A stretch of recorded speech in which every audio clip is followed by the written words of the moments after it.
नित्यमहं रघुराममये सुमुखं सुहृदं सुलभं सुखदं स्वनुजं च सुखाय ममोघशरम् अपहाय रघुद्वहमन्यमहं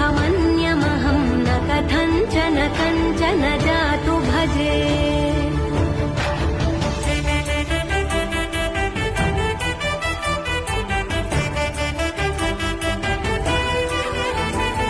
विना वेङ्कटेशं ननाथो ननाथः सदा वेङ्कटेशं स्मरामि स्मरामि हरे वेङ्कटेश प्रसीद प्रसीद प्रियं वेङ्कटेश प्रयच्छ प्रयच्छ विना वेङ्कटेशं ननाथो ननाथः सदा वेङ्कटेशं स्मरामि